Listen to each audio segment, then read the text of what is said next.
أعوذ بالله من الشيطان الرجيم. بسم الله الرحمن الرحيم. ألا يظن أولئك أنهم مبعوثون ليوم عظيم يوم يقوم الناس لرب العالمين. كلا إن كتاب الفجار لفي سجين وما أدراك ما سجين كتاب مرقوم ويل يومئذ للمكذبين الذين يكذبون بيوم الدين وما يكذب به إلا كل معتد أثيم إذا تتلى عليه آياتنا قال أساطير الأولين. صدق اللہ العظیم. بزرگوں، پیارے بھائیوں، گفتگو ہماری یہ چل رہی تھی کہ ناپ تول میں کمی کرنے والوں کی ہلاکت ہے. اللہ تعالیٰ نے ان کو پہلے یہ ڈانٹ پلائی ہے کہ ان کو یہ پتہ نہیں ہے کہ یہ لوگ اٹھائے جائیں گے ایک بڑے دن کے اندر. اس دن لوگ رب العالمین کے سامنے کھڑے ہوں گے، رب العالمین کے سامنے. ابھی ذہن میں ایک بات آئی کہ رب العالمین کا لفظ لا کے اشارہ اس بات کی طرف کیا کہ جس ذات نے ایک ناپاک قطرے سے لے کر اتنا بڑا انسان بنایا، جس نے پالا پوسا، ہر قسم کی نعمتوں سے نوازا اور اس کی نعمتوں کی ناقدری کی، آج اس کے سامنے کھڑے ہیں. ایک آدمی نے کسی کو چھوٹے سے بڑا کیا اور بڑا کرنے کے بعد اس نے بے وفائی کی ہو جس کو پالا گیا ہے، اور اس نے اپنے پالنے والے کی نافرمانی تو کی، اس کی باتوں کو مانا بھی نہیں. ایک وقت ایسا آتا ہے کہ اس کو جب ضرورت پڑتی ہے اور اسی کے سامنے وہ کھڑا ہے، بس وہی منظر یوم یقوم الناس لرب العالمین. وہ صرف میرا اور آپ کا رب نہیں ہے، وہ تو سارے عالموں کا رب ہے. ہاں، کب بھاگ بھی نہیں سکتے. دنیا میں تو کوئی کسی کو دھوکہ دے کر، دغا دے کر بھاگ سکتا ہے، کہیں بھی چلا جاتا ہے، لیکن وہاں کہاں بھاگ سکے. کہا رب العالمین ہے، وہ تو ہر عالم کا رب ہے. اس کے سامنے لوگ کھڑے ہوں گے اور منظر کیا ہوگا اس دن کا. نبی اکرم صلی اللہ علیہ وسلم کا ارشاد ہے کہ قیامت کے دن آفتاب سر سے 1 کوس کے قریب ہو جائے گا. ابھی تو کئی ہزار مائل دور ہے، کئی ہزار لاکھ مائل دور ہے، لیکن وہاں اس دن 1 میل یا 2 میل، 1 کوس یا 2 کوس، آپ سوچئے. تو لوگ پگھل جائیں گے. پگھل کیسے؟ پسینہ پسینہ نکلے گا. حدیث ہے کہ اس کی گرمی سے لوگوں کے بدن پگھلنے لگیں گے اور پسینہ بہنا شروع ہوگا. ہر شخص اپنے برے عمل کے مطابق پسینے میں ڈوبا ہوا ہوگا. کوئی گردن تک، تو بعض کان کی لو تک، یہاں تک پسینے میں ڈوبے ہوئے. کسی کو منہ کے ایسے لگام بنی ہوئی ہوگی پانی کے، ایسے پسینے کے اندر ایسے. آپ سوچو، ایک تو لکوڈ اور لکوڈ بھی پسینہ، کیا ہوگا؟ آگے فرمایا کہ کسی کا سینے تک ہوگا، تو کسی کی کمر تک، کسی کے زانوں تک، کسی کے ٹخنوں تک، یہاں تک آدمی ڈوبا ہوگا. حضرت عبداللہ ابن عمر رضی اللہ تعالی عنہما صحابی رسول ہے، حضور صلی اللہ علیہ وسلم کے سالے لگتے ہیں. یہ سب سورت پڑھ رہے تھے. تو جب اس آیت پر پہنچے یوم یقوم الناس لرب العالمین، زاروں قطار رونے لگے، یہاں تک کہ آواز بلند ہونے لگی اور بعد کی آیت پڑھنے سے رکاوٹ پیدا ہونے لگی. اتنا رو رہے تھے، اور اپنے سامنے وہ حساب اور جزا کیا ہوگا، منظر اس دن کا کیا ہوگا. جب مارچ کا مہینہ آتا ہے تو ہر ایک کو اپنے جو حساب کا فکر ہوتا ہے کہ جو جی ایس ٹی اور یہ جو کچھ بھی پے کرنے کا تھا وہ ہوا ہے نہیں، تو آدمی کیا کرتا ہے، اکاؤنٹنٹ کے پاس بھاگتا ہے کہ یار الٹا نہ ہو جائے، بھاگتا ہے. اور وہ تو کتنے سال کا، یہ 1 سال کا حساب ہوتا ہے، اور وہ تو صرف کیا لیا کیا دیا اس کا حساب، اور وہاں تو کیا کیا اس کا حساب ہوگا. اور کیا وہ چاہے دل میں کیا ہو، زبان سے کیا ہو یا اعضاء سے کیا ہو، اپنوں سے کیا ہو یا پرایوں سے کیا ہو، سارا حساب صاف صاف ہو جائے گا. اللہ تعالیٰ ساری باتیں بتائے گا. ایک دیہاتی نے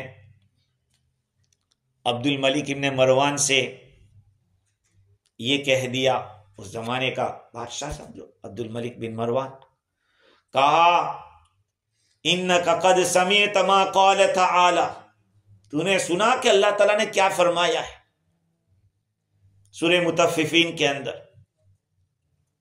اس نے کیا ارادہ کیا کہ دیکھو یوم یقوم الناس لرب العالمین، بادشاہ ہو یا وزیر ہو یا اس کی رعیت ہو، سارے سیم ہوں گے اس دن. کہا کہ قرآن نے تو مطففین میں تھوڑا سا بھی لینے کے بارے میں وعید بتلا دی ہے، اور تو لوگوں کا بغیر حساب کتاب کے لیتے جا رہا ہے. مسلمانوں کا مال تو لے رہا ہے بغیر ناپے تولے. یہی تو ہوتا ہے جب گورنمنٹ لیول پہ آدمی کام کرتا ہے تو وہ یہ تھوڑی سوچتا ہے کہ اس سامنے والے نے کہاں سے لا کر دیا ہے، وہ بیچارہ کس طرح سے لایا ہوگا، یہ تھوڑی ہوتا ہے. کچھ نہیں، لاؤ ہمیں تو ہمارا پیٹ بھرنا ہے. اللہ تعالیٰ فرماتے ہیں کہ یوم یقوم الناس لرب العالمین، یہ لوگ رب العالمین کے سامنے کھڑے ہوں گے. کھڑے ہونے کی صفات کیا ہوگی؟ اب تو پہلے سوال یہ کہ کھڑے کیوں ہوں گے لوگ، رب العالمین کے سامنے کھڑے کیوں ہوں گے، سبب، پھر وہ کھڑا کتنا رہیں گے اللہ تعالیٰ کے سامنے. تو قیام کا سبب بعضوں نے یہ لکھا ہے کہ حساب کے لیے وہاں پہ یہ جو ناپ تول میں کمی کی تھی، جس کو معمولی آدمی سمجھ رہا تھا کہ ارے اس میں کیا ہے. بہت سے لوگ فروٹ کی دکان پہ جاتے ہیں، فروٹ کی دکان پہ، اور چکھنے کے بہانے سے کھا لیتے ہیں. سپر مارکیٹ میں بھی، حالانکہ وہ الاؤ نہیں ہوتا ہے، اجازت نہیں ہوتی. یہ بھی ہم کسی کو نقصان پہنچا رہے ہیں اس کے اندر، یہ سوچ کر کہ میں خریدوں گا اس لیے کھا سکتا ہوں، لیکن اس کی اجازت نہیں ہوتی. اس کو ہم معمولی سمجھتے ہیں. کہا کہ اس کا بھی وہاں حساب ہوگا، تھوڑا ہوگا یا زیادہ ہوگا. اور دوسرے نمبر پر ایک سبب لوگوں نے یہ بتلایا ہے کہ رب العالمین کے سامنے جو کھڑے ہوں گے، روحوں کو جسموں میں واپس ڈالا جائے گا، تو وہ باڈیاں کھڑی ہو کے اپنی قبروں سے چلتی ہو جائے گی. وَنُفِخَ فِي الصُّورِ فَإِذَا هُم مِّنَ الْأَجْدَاثِ إِلَىٰ رَبِّهِمْ يَنْسِلُونَ قَالُوا يَا وَيْلَنَا مَنْ بَعَثَنَا مِن مَّرْقَدِنَا هَٰذَا مَا وَعَدَ الرَّحْمَٰنُ وَصَدَقَ الْمُرْسَلُونَ. یہ سورہ یاسین سب پڑھتے ہیں، اس میں یہ آیتیں ہیں. سور میں جب پھونکا جائے گا تو ساری باڈیاں قبروں سے اپنے رب کی طرف کھسکنے لگی، الی ربہم ینسلون. اور کیا کہے گی؟ من بعثنا من مرقدنا، ارے ہم سو رہے تھے، کس نے اٹھا دیا. کہا جائے گا ھذا ما وعد الرحمن، یہ ہے وہ چیز جس کا رحمان نے تمہیں وعدہ کیا تھا، وصدق المرسلون، یہ وہ چیز ہے جو رسول نے سچی بات کہی تھی، تم مانتے نہیں تھے۔ اب وہ دن آ گیا ہے، برس ہا برس قبروں کے اندر سوئے رہے، اور آج رب العالمین کے سامنے جانا ہے۔ تو کہا کہ باڈیوں کے اندر روحیں جائے گی، اور اسرافیل سے بھی انتظار میں کہ حکم ملے گا اس کو نیست و نابود کریں، پھر 40 سال کے بعد پھر پھونکیں گے تو سب کھڑے ہوں گے اور اپنی قبروں سے اٹھ اٹھ کے نکلتے ہو جائیں گے۔ اور ابو مسلم فرماتے ہیں کہ یہ لوگ کھڑے ہوں گے جیسے قرآن میں وقوموا للہ قانتین، عبادت کے لیے جیسے کھڑے رہتے ہیں، کہا اس وقت لوگ بھی ایسے ہی کھڑے ہوں گے کہ اللہ کوئی حکم دے اور ہم پورا کریں۔ دنیا میں تو کیا نہیں، تو وہاں کیا کریں گے؟ کہا بھائی اللہ کوئی حکم دے تو پورا کریں۔ اب کیفیت کیا ہوگی کھڑا ہونے کی؟ جیسے نقل کیا کہ پسینے کے اندر ڈوبے ہوں گے، اور مدت کتنی ہوگی؟ بعضوں نے 300 سال دنیا کے کہے۔ حضرت عبداللہ ابن مسعود فرماتے ہیں کہ ابن عباس رضی اللہ عنہ فرماتے ہیں کہ لوگ 300 سال کی مقدار کھڑے رہیں گے، دنیا کے 300 سال، کوئی حکم نہیں آئے گا کہ جنت میں جاؤ یا جہنم میں جاؤ یا لائن میں لگو، بس کھڑے ہی رہو۔ ابن مسعود رضی اللہ عنہ فرماتے ہیں کہ 40 سال تک تو ایسے کھڑے رہیں گے، پھر بولا جائے کہ کیا بات ہے بولو، 40 سال کے بعد تو پوچھیں گے۔ اور ابن عباس رضی اللہ عنہ فرماتے ہیں کہ ایمان والوں کے حق میں یہ ایسا ہے جیسے کہ ایک نماز پڑھ کے آ جائیں گے، کام پورا ہو جائے گا۔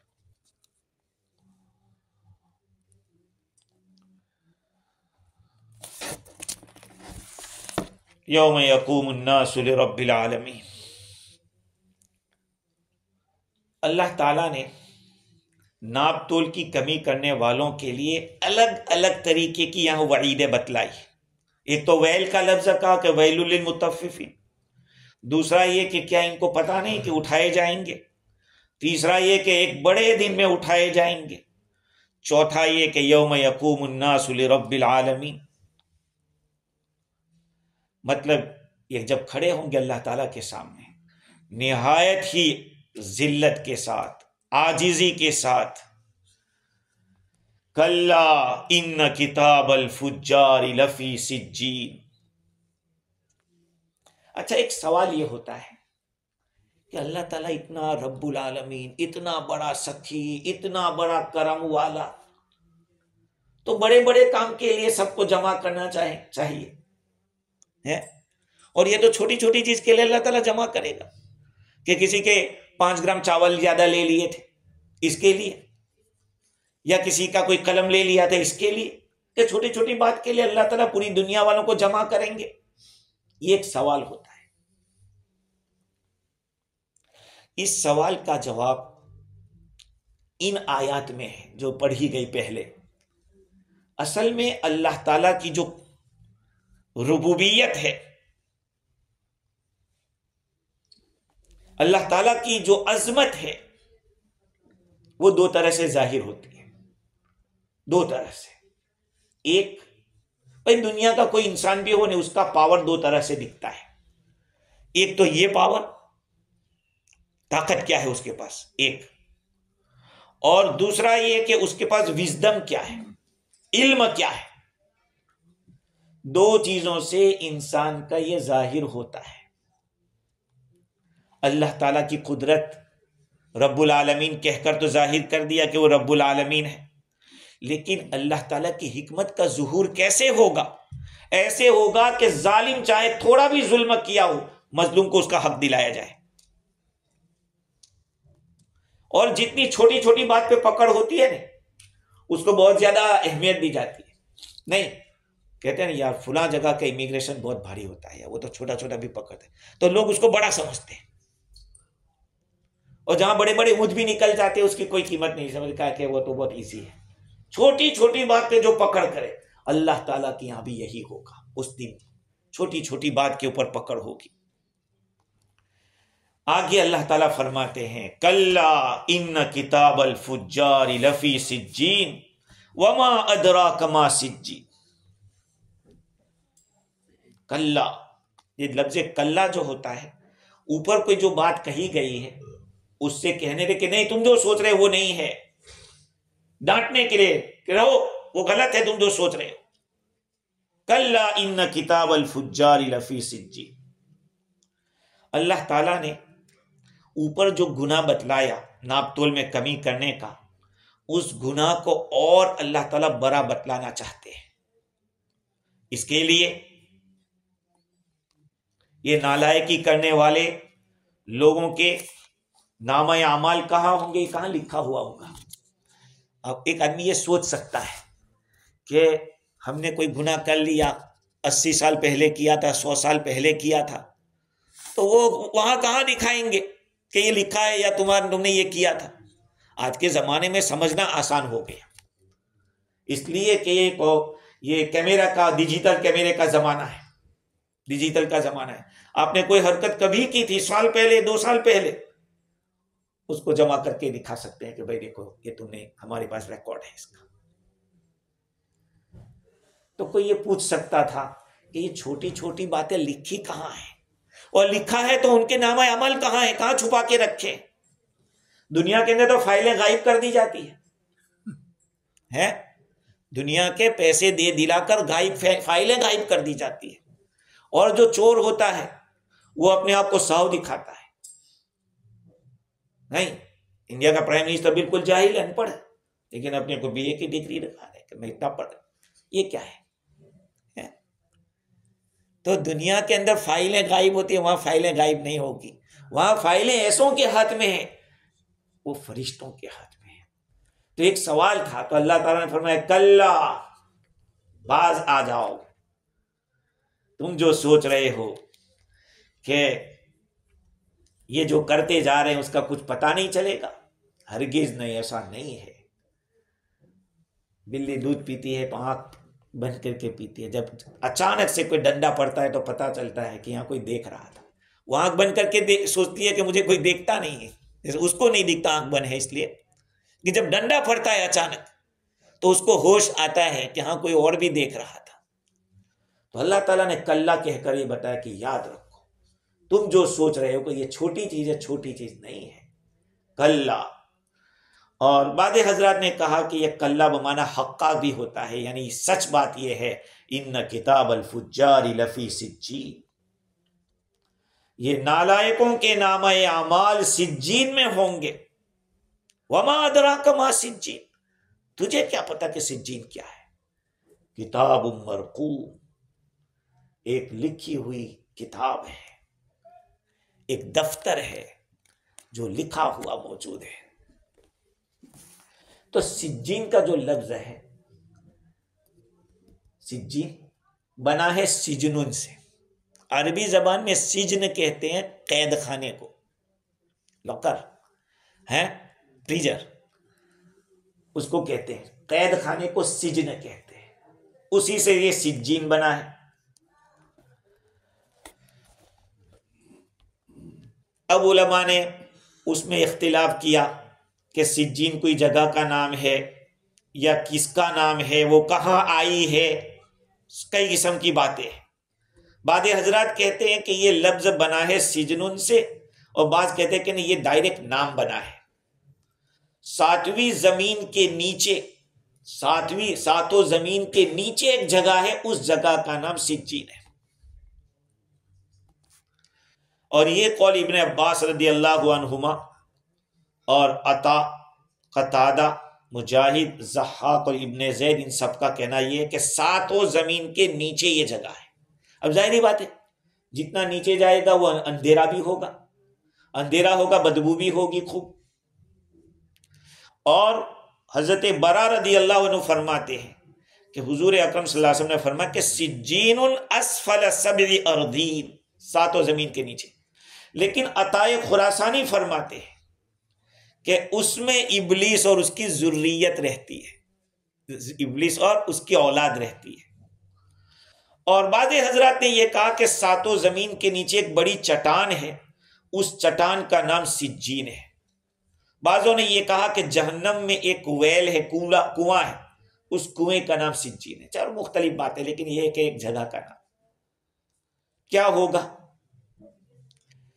اچھا، جن حضرات نے یہ کہا کہ یہ سجنن سے بنا ہے، ان کا کہنا یہ کہ سجنن کے معنی قید خانہ، تنگی، اور بعضوں نے اس کو ضعیف کہا ہے، اور اب اس کو جانتے ہی نہیں تھے کہ سجین کیا ہے، اس لیے تو اللہ تعالیٰ نے فرمایا کہ وَمَا أَدْرَاكَ مَا سِجِّينٌ، تجھے آپ کو کیا پتا کہ سجین کیا ہے؟ اب پھر اس کو بتایا کہ سجین یہ ہے۔ اللہ تعالیٰ نے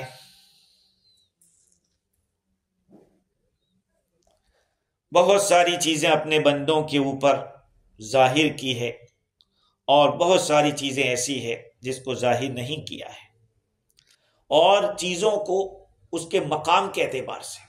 جنت کا اوپر آپ پوچھو، جنت کو بلندی کے اوپر، جنت میں صفائی اتنی زیادہ، کشادگی اتنی زیادہ، وہاں رہنے والے مقرب فرشتے، یہ ساری چیزیں۔ اس کے مقابلے میں سجین کا بالکل نیچے اندھیرا، تاریکی، تنگی، شیاطین، نالائق ابلیس اور ان کے ساتھیوں کا رہنا، یہ سب نیچے۔ ظاہری بات ہے کہ جو بلندی ہوگی وہاں کمال کی صفت ہوگی، وہاں اچھا ہوگا، عزت ہوگی۔ اس کے مقابلے میں جہاں پستی ہوگی وہاں پہ ذلت بھی ہوگی۔ تو اللہ تعالیٰ نے کافروں کو ذلیل کرنے کے لیے بتایا کہ ان کے تو کتابچے بھی وہاں پڑے ہوئے، گندگی میں پڑے ہوئے، ان کے نامہ اعمال بھی نیچے پڑے ہوئے۔ بھئی کیوں یہ کہا گیا کہ جب قرآن پڑھو تو ذرا خوشبو لگاؤ؟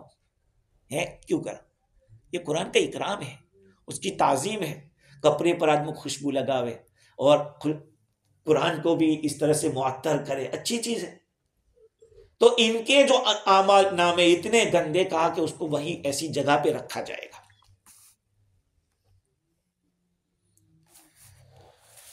کیفیت کیا ہوگی؟ کعب احبار رحمت اللہ علیہ کے حوالے سے شاہ عبدالعزیز محدث دہلوی رحمت اللہ علیہ نے ایک ضعیف حدیث بیان کی کہ وہ دفتر ساتوں زمین کے نیچے ہے، وہاں ایک کالا پتھر ہے جس سے بدبو اور دھواں نکلتا ہے۔ ابلیس اور دوسرے شیاطین جب ذکروں کو سنتے ہیں، یا دنیا میں کوئی ذکر کرتا ہے، کوئی قرات کرتا ہے، تلاوت کرتا ہے، تو شیطان کو ایک قسم کا یوں کمزور گھبراہٹ ہو جاتی ہے۔ اب یہ گھبراہٹ سے بھاگ کر وہاں جاتا ہے، وہاں اس کو آرام ملتا ہے، کیونکہ گندی روحوں کو گندی چیز اچھی لگتی ہے، پاک روحوں کو پاک چیز اچھی لگتی ہے۔ تو شیاطین اور ابلیس اور یہ وہاں جا کے آرام کرتے ہیں۔ اس کے بعد نالائقوں کی جب روح قبض کی جاتی ہے، اللہ کے نافرمانوں کی جب روح قبض کر لی جاتی ہے، فرشتے اس روح کو لے کر جاتے اوپر آسمان کی طرف۔ آسمان کے دروازے بند پاتے، کہا نہیں یہاں نہیں، نکالو اس کو، یہاں نہیں جانے دیں گے، اس کو نکالتے ہیں وہاں سے، پھر زمین پر لاتے ہیں، وہی کہیں بھی لے جاؤ اس کو، کہاں لے جائے، ادھر ادھر، کوئی اس کو قبول نہیں کرتا۔ بالآخر ساتوں زمین کے نیچے اس پتھر کے پاس لے جاتے ہیں اور وہاں رکھتے ہیں۔ اس جگہ کے جو ذمہ دار فرشتے ہوتے ہیں، اس کا نام دفتر میں لکھ لیتے کہ فلاں صاحب یہاں آ گئے ہیں، فلاں صاحب، اس کی روح کو بھی وہاں رکھتے ہیں، اس کے نام اعمال کو بھی، اور اس کے دفتر کے اوپر ساری جو فردیں ہوتی ہیں نا، قلم، وہ قلم بھی لگا دی جاتی ہے۔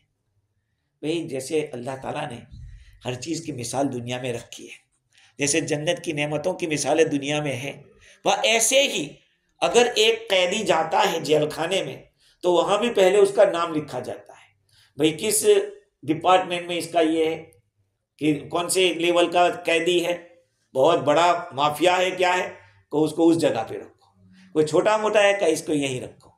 اس طرح سے کہا بس یہی سمجھ لو کہ جب مجرم دنیا سے جاتا ہے تو اس کے ساتھ بھی ایسا ہی ہوتا ہے، اس کا نام لکھ لیا جاتا ہے، اس کی جو فردیں ہوتی ہیں وہ بھی کرامن کاتبین سے لے لیا جاتا ہے کہ اچھا تم نے تمہارا کام پورا کر دیا، جاؤ۔ یہاں تک کہ جب قیامت ہوگی تو اب یہ اس کو لیفٹ ہینڈ میں دیا جائے گا، الٹے ہاتھ میں اس کو دیا جائے گا، اور بدکاروں کی روحیں بھی وہیں پہ رہتی ہے، ان کا نامہ اعمال بھی وہیں پہ رہتا ہے۔ کلا ان کتاب الفجار لفی سجین، وما ادراک ما سجین، ان کا نام اعمال سجین کے اندر ہے۔ پھر سجین کا سوال کیا کہ تمہیں کیا معلوم، اس کا جواب بھی دیا۔ امام قفال کا کہنا یہ ہے کہ کتاب مرقوم ہے وہ سجین کی تفسیر نہیں ہے، بلکہ کلام کا مطلب یہ ہے کہ فاجر لوگوں کا جو کتاب ہے لکھنا ہے وہ سجین میں ہوتا ہے، اور فاجروں کا جو کتاب ہے وہ ایک لکھی ہوئی کتاب ہے۔ اور تفسیر کبیر میں یہ ہے کہ اصل بات یہ ہے کہ فاجر لوگوں کی جو اصلی کتاب ہے، دیکھو ایک تو ہم جو کرتے ہیں اعمال وہ لکھا جا رہا ہے وہ الگ ہے، اور ہمارے بارے میں لکھا جا چکا ہے کہ یہ لکی ہوگا یا ان لکی ہوگا، یہ الگ کتاب ہے۔ تو کہا کہ ان لوگوں کا وہاں پہ ہے بنیادی جو لکھا ہوا ہے، اور بعضوں نے کہا کہ کتاب سے مراد کتابت ہے، رائٹنگ ہے، کتاب الفجار فاجروں کا لکھی لکھاوٹ۔ تو مطلب یہ ہوگا کہ ان کے اعمال جو لکھے جاتے ہیں وہ سجین کے اندر لکھے جاتے ہیں۔ اور سجین کیا ہے؟ کہا کہ ایک کتاب مرقوم ہے، اس کے اندر فاجر لوگوں کے سارے اعمال لکھے ہوئے ہیں، سارے اعمال لکھے ہوئے۔ اور تاویلات نجمیہ کے حوالے سے صاحب روح البیان نے لکھا کہ اصل میں جو کتاب مرقوم ہے اس کے اندر ان کی صلاحیت لکھی ہے، استعداد۔ ایک آدمی کا عمل ہوتا ہے، ایک اس کی استعداد ہوتی ہے، جیسی استعداد ہوگی ایسا ہی عمل ہوگا۔ تو کافروں کی جو استعداد ہے وہ اللہ تعالیٰ کی طرف سے لوح محفوظ میں ان کی کتاب میں لکھا ہوا ہے، کتاب مرقوم۔ اب اس کے اندر اور بھی بہت ساری باتیں ہیں کتاب مرقوم کے بارے میں۔ 5 معانی تفسیر کبیر کے اندر لکھے ہیں۔ مرقوم کے معنی ان کے اعمال لکھے ہوئے ہیں، اور قتادہ کا کہنا یہ ہے کہ اعمال کے بجائے ان کا جہنم میں جانا، ان کا جو فیصلہ ہے وہ لکھا ہوا ہے۔ اور قفال کا کہنا یہ ہے کہ یہ اصل میں جیسے تاجر لوگ اپنی تجارت کے سامان کے اوپر کچھ ان کے جو کوڈ ہوتے ہیں وہ لکھتے ہیں، وہ ہر ایک نہیں سمجھ پاتا، جو وہاں کام کرتا ہے وہی اس کو بتائے گا کہ یہاں اتنا لکھا ہے۔ اب آپ سوچیں گے کہ اس نے 42 لکھا ہے، آپ سوچیں گے کہ 42 کی یہ چیز ہے، حالانکہ 42 کی نہیں ہوگی، کوئی اور معنی اس کا ہوگا۔ کہ ان کے بارے میں بھی ان کی کتاب مرقوم میں یہ لکھا ہوا ہے کہ یہ ایسا ہوگا، تاکہ اس وقت ایسے ہی دیکھ کر کہہ دیا جائے کہ یہ فلاں نمبر کا قیدی ہے یا اس کو فلاں جگہ پہ جانا ہے۔ کتاب مرقوم۔ وَيْلٌ يَوْمَئِذٍ لِّلْمُكَذِّبِينَ الَّذِينَ يُكَذِّبُونَ بِيَوْمِ الدِّينِ، ہلاکت ہے اس دن جھٹلانے والوں کے لیے، جو جھٹلا رہے ہیں کا ان کے لیے ہلاکت ہے۔ وَيْلٌ يَوْمَئِذٍ لِّلْمُكَذِّبِينَ کا کب ان لوگوں کے لیے ہلاکت، جس دن رب العالمین کے سامنے کھڑے ہوں گے تب، اور یا یہ کہ جو کتاب مرقوم ہے اس کے بارے میں کہہ رہے ہیں کہ وہ اس دن ہلاکت ہوگی ان لوگوں کے لیے۔ الذین یکذبون بیوم الدین، جو جزا کے دن کو جھٹلاتے ہیں۔ دیکھو ایک آدمی کسی ایک بات کو جھٹلا دے تو کہا کہ یار یہ اس بات کو مانتا نہیں ہے، لیکن پورا قیامت کے دن ہی کا انکار کر دے، یہ تو بڑا جھوٹا، بڑی تکذیب ہوئی۔ اللہ تعالیٰ نے ان لوگوں کی جو صفت بتلائی، الذین یکذبون بیوم الدین، یہ وہ لوگ ہیں جو جزا کے دن کا انکار کرتے ہیں، جزا کے دن کو جھٹلاتے ہیں۔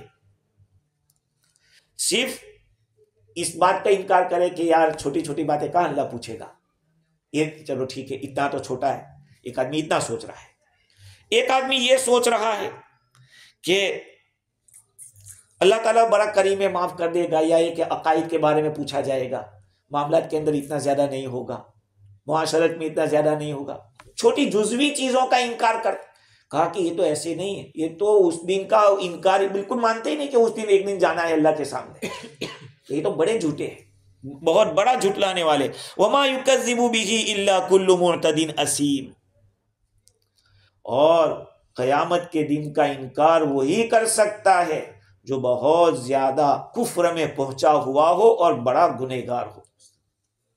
سب کفر میں بھی تجاوز کر گئے حد کے اندر، اور اللہ کی نافرمانی میں بھی حد سے تجاوز کر گئے. دو لفظ اللہ تعالیٰ نے بتلائے کہ قیامت کے دن کا انکار وہی کر سکتا ہے جو کفر میں بہت آگے بڑھا ہوا ہے، اور دوسرا اللہ کی نافرمانی میں. دو لفظ لائے، معتدین اسیم. معتدی کے معنی تجاوز کرنے والا، حد سے بڑھا ہوا. اسے کون مراد؟ بھئی کفر میں آدمی حد سے بڑھ کیسے جاتا ہے؟ یاد رکھ لو ایک بات کو، سنو. جو کتابوں میں لکھا ہے کہ ایک آدمی پہلے فرض چھوڑتا ہے، نہیں، پہلے آداب چھوڑتا ہے، رسپیکٹ چھوڑتا ہے، رسپیکٹ چھوڑتے چھوڑتے سنتیں چھوڑتا ہے، سنتیں چھوڑتے چھوڑتے واجبات چھوڑتا ہے، واجبات چھوڑتے چھوڑتے فرائض کو چھوڑتا ہے، اور فرائض کو چھوڑتے چھوڑتے اتنا آگے بڑھ جاتا ہے کہ پھر تو وہ کفر کرنے لگتا ہے، اور کفر میں بھی اتنا آگے بڑھ جاتا ہے کہ لوگوں کو کفر کی طرف بلانے لگتا ہے. ایک آدمی کفر میں چھوٹی ایک چیز کو نہیں مانتا ہے، اس کی وجہ سے وہ کافر ہے، اور ایک یہ ہے کہ دین کی کسی بھی بات کو ماننے کے لیے تیار نہیں، یہ بڑا کافر ہے.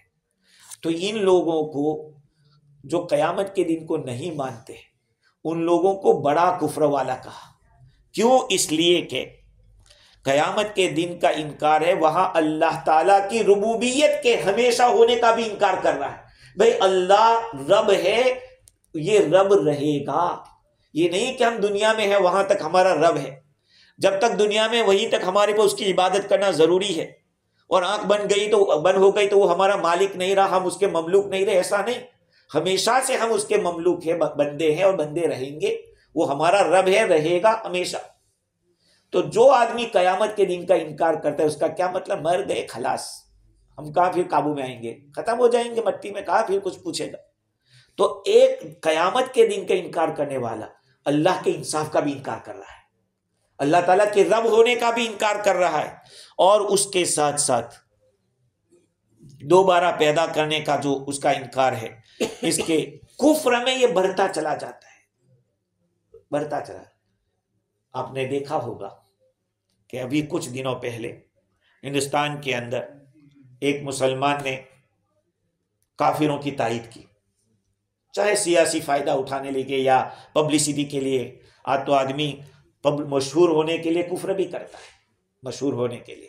ہاں، تو وہ اتنا آگے بڑھا کہ پہلے تو صرف فیور کر رہا تھا، اب اسلام کا انکار، نبی صلی اللہ علیہ وسلم کی شان میں نعوذ باللہ گستاخی، کتاب اللہ کے بارے میں اعتراض کہ اتنی آیتیں نکال لو، یہ نکال لو. آدمی کا کفر بڑھتا جاتا ہے، بڑھتا جاتا ہے. نیکی کی طرف آؤ گے تو تمہاری نیکیاں بڑھتی چلی جائے گی، نیکی کی طرف کھینچے گی، اور برائی کی طرف جاؤ گے تو پھر چلتے چلے جاؤ گے، چلتے. اسی لیے کہا جاتا ہے کہ اچھا انوائرمنٹ کریٹ کرو، اچھا انوائرمنٹ پیدا کرو، نیکیوں والا ماحول بناؤ. اپنے گھروں کے اندر بھی نیکیوں کا ماحول بنے گا تو ہر جو اندر جو بھی پھول کھلے گا وہ نیکیوں کے ساتھ بڑا ہوگا. گھر کا ہر فرد نیکی لے گا. لیکن جب گھر کے اندر ایک برائی آئے گی، ایک برائی کی وجہ سے کئی برائیاں جنم لے گی، سمجھے؟ تو آدمی، اچھا یہ تو کفر کے بارے میں. ایسے فسق کے اندر بھی، فسق و فجور کے اندر جب آدمی نالائکی کرتا ہے، نالائکی کرتے کرتے، آپ لوگوں نے وہ قصہ سنا ہوگا کہ ایک شیطان کسی بزرگ کے پاس گیا اور اس نے تین چیزیں پیش کی کہ یا تو یہ بچے کو زنا کرو، یا شراب پیو، یا کفر کرو. اس طرح کی 3-4 باتیں پیش کی تھی. تو وہ راضی ہو گئے شراب پینے کے اوپر کہ چلو یہ تو ایک چھوٹا بات، شراب کی تو پی. اس نے کفر بھی کیا، اس بچے کو قتل بھی کیا، زنا بھی، سب کچھ دھندے کیے. مطلب کہ آدمی گناہ کی طرف جاتا ہے تو چلتے چلاتے اتنا ڈوب جاتا ہے کہ بڑے بڑے گناہ پھر چلتے رہتا ہے اور بڑا نالائق بن جاتا. اللہ تعالیٰ نے فرمایا کہ سب سے بڑا جو کفر میں بڑھا ہوا ہوگا وہی قیامت کے دن کا انکار کرے گا، اور جو گنہگار بڑا ہوگا وہ بھی. اسی لیے آپ دیکھیں گے کہ جو پکے بڑے مجرم ہوتے ہیں ان کو وہ پڑی نہیں ہوتی، ارے وہ کس نے دیکھا ہے. بعض جاہل یہ کہتے ہیں قبر میں دیکھ لیں گے یار، بعض یہ جاہل ایسا بولتے کہ قبر میں دیکھ لیں گے. کیا دیکھ لیں گے؟ ایک دنیا کا بخار ہم سے تو برداشت نہیں ہوتا، اس کا ہم مقابلہ نہیں کر سکتے، تو قبر میں کیا کر؟ اللہ تعالیٰ نے یہ جو بات بتائی کہ قیامت کا وہی انکار کرے گا جو کفر میں بڑھا ہوا ہے یا یہ کہ گناہوں میں بڑھا ہوا ہے۔ اسیم کا جو لفظ ہے، بعضوں نے یہ کہا کہ معتدین کا مطلب یہ ہے کہ جو بندوں کے حق کو برباد کرتا ہے، اور اسیم کا مطلب یہ جو اللہ کے حکموں تو زنا، لواطت، چوری، یہ سب اللہ تعالیٰ کے حقوق کو توڑنا ہے، کہ اس میں بھی آدمی بڑھتا چلا جاتا ہے، کہ وہی اس کا انکار کرے گا قیامت کا۔ تو بعضوں نے یہ کہا کہ معتدین سے مراد حقوق العباد کو برباد کرنے والا، اور اسیم سے مراد اللہ تعالیٰ کے حقوق کو برباد کرنے والا۔ اذا تتلا علیہ آیاتنا قال اساطیر الاولین، جب اس کے سامنے ہماری آیتوں کی تلاوت کی جاتی ہے تو وہ کیا کہتا ہے؟ ارے یہ تو اگلوں کے افسانے ہیں، اگلوں کے افسانے ہیں۔ ہاں، جب کبھی آپ کوئی وعید بتاؤ تو ارے یار رہنے دو، بس بہت ہو گیا، وہ برداشت، وہ سن نہیں سکتا کہ نہیں یار بس ہو گیا، کیونکہ اس کو اب افسانے لگتے ہیں، اس کو وہ ریالٹی نہیں سمجھ میں آتی کہ یہ قرآن کی حدیث کی بات ہے۔ آج لوگ اس کو سننے کے لیے تیار نہیں، کس سے کہانیاں سناؤ وہ اچھا لگے گا، سمجھ رہے؟ تو اللہ تعالیٰ نے ان کی یہ تیسری صفت بتلائی۔ پہلی صفت یہ بتلائی کہ وہ لوگ یکذبون بیوم الدین، پہلی صفت یہ تھی، اور دوسری صفت وما یکذب بہ الا کل معتد اسیم، یہ معتدی بھی ہے، اسیم بھی ہے، اور تیسری صفت یہ اذا تتلی علیہ، ہماری آیتوں کو وہ اگلوں کے افسانے کہہ رہا ہے، نبوت کا انکار کرتا ہے، اور جب قرآن پڑھتے ہیں تو کہتے ہیں کہ نہیں۔ اساطیر الاولین سے کیا مراد ہے؟ یعنی پہلے لوگوں کی جھوٹی باتیں جو گھڑی ہوئی ہے وہ ہے، یا یہ کہ پہلوں کی خبریں ہیں؟ اب سوال یہ ہے کہ یہ جو تین صفات بتلائی، قیامت کا انکار کرتا ہے، یا یہ کہ معتدین اسیم ہے، اور تیسرا اگلوں کے افسانے کہتے ہیں، کہ وہ کوئی خاص آدمی ہے جس نے ایسا کیا تھا، یا یہ کہ مطلق کہا گیا ہے؟ بعض حضرات نے کہا کہ خاص آدمی کا نام ہے، اور وہ ولید ابن مغیرہ ہے، ولید ابن مغیرہ، جس کا قرآن مجید کے اندر اللہ تعالیٰ نے وَلَا تُطِعْ كُلَّ حَلَّافٍ مَّهِينٍ هَمَّازٍ مَّشَّاءٍ بِنَمِيمٍ مَّنَّاعٍ لِّلْخَيْرِ مُعْتَدٍ أَثِيمٍ عُتُلٍّ بَعْدَ ذَلِكَ زَنِيمٍ أَن كَانَ ذَا مَالٍ وَبَنِينَ اذا تتلی علیہ آیاتنا قال اساطیر الاولین۔ یہ ولید ابن مغیرہ کے بارے میں 10 باتیں اللہ تعالیٰ نے بتلائی، اس نے نبی کو ایک سنائی تھی، اللہ نے اس کو 10 سنائی۔ ہاں، وہ بھی یہی کہتا تھا کہ تو اگلوں کے افسانے ہیں، پہلے قصے جو اسفندیار کے اور جو پرانے رستم کے جو قصے مطلب کہ چلتے رکھا، وہی قصوں میں سے ہے۔ بعضوں نے یہ کہا کہ وہ نضر بن حارث ہے، نضر بن حارث، وہ بھی اس طرح کی باتیں کرتا تھا۔ تو اللہ تعالیٰ نے ایک دوسرا قول یہ ہے کہ علماء فرماتے کہ نہیں، کسی کا خاص نہیں، جس میں یہ کام ہوگا وہ اس میں داخل ہے۔ پھر قرآن مجید جو آیا ہے وہ ایک آدمی کو بیان کرنے کے لیے نہیں آیا ہے۔ اب جس میں یہ صفت پائی جائے گی اس کو یہ حکم لاگو ہوگا، جس میں یہ چیزیں ہوگی کہ قیامت کا انکار کرتا ہے، کفر میں بڑھا ہوا ہے، فسق و فجور میں بڑھا ہوا ہے، اور پھر اگلوں کے افسانے کہہ رہا ہے۔ اب سوال یہ ہے کہ اللہ تعالیٰ نے یہاں پر 3 صفات کو کیوں بیان کیا؟ اصل میں انسان میں 2 قوتیں ہوتی ہیں، ہر انسان میں 2 قوتیں، ایک قوت نظریہ، ایک قوت عملیہ۔ قوت نظریہ کا مطلب یہ ہے کہ سوچنا، مینٹالٹی، عقیدہ، قوت نظریہ یہ ہے۔ اس کے مقابلے میں